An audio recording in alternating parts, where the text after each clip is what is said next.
welcome back to another episode of Man Up Time. I have said this many times on my channel. Superman is definitely not one of my favorite characters. Nowhere near, okay?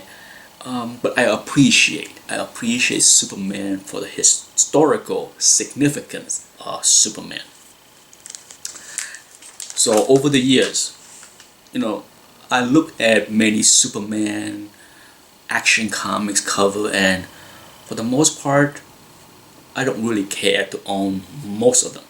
Sure, I recognize the rarity, how hard it is to find the early Superman, the early action, okay? The early action comics with Superman on the covers are uber rare, uber hard to find, and uber expensive.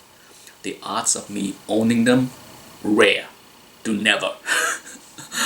But as far as Superman, the title, there are a few covers that I consider classic.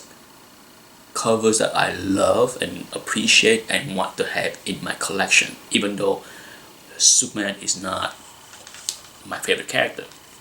Here is one book that I man up when I saw it on sales.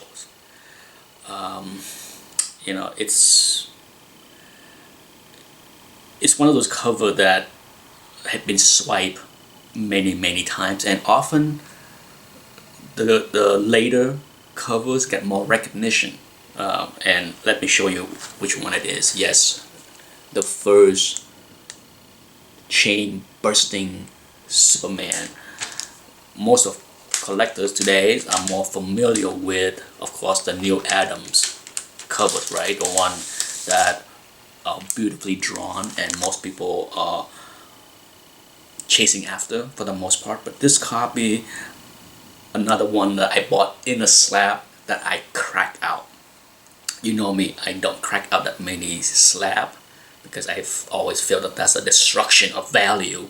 But I know this copy will stay in my collection for many years, if not decades to come, so I want to enjoy it, so I crack it out to smell the beauty. It was a 6.0 in a slab, beautiful condition. There is a crease.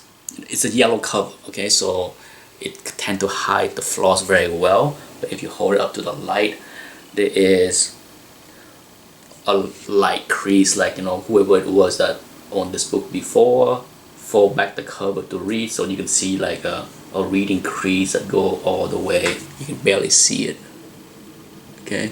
It goes all the way from here to here, but the back cover has no crease, so it's not a subscription related kind of crease. And as you can see, the spine is uber sharp. I have shown a close-up of this book before. Okay, so look at the beautiful spine.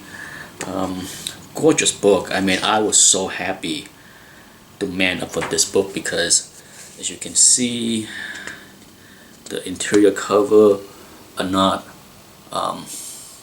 tan heavily like many Golden Age. On top of that, it's a file copy. Not sure how significant or rare it is, but regardless, I did not get a deal on this. I paid the asking price.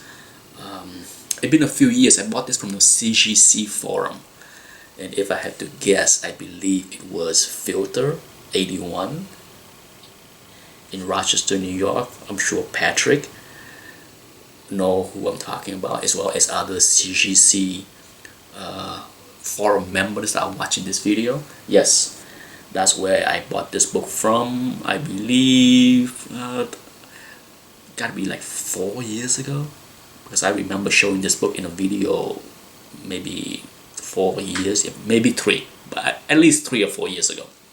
Regardless, when it comes down to book that I man up for, like this book, I don't really worry much about the potential return down the road. It's one of those books that it might not go up a lot in value because it's not a key of any sort. It's a classic cover. Okay, there's a big difference between classic cover. Some books appreciate and worth a lot because of the classic cover, right? Like Detective 31. Yeah, that's a classic cover, not because of the story inside. And this one is another one of those classic cover. Nothing significant other than that. And so it's not a book that's gonna go up a lot in value.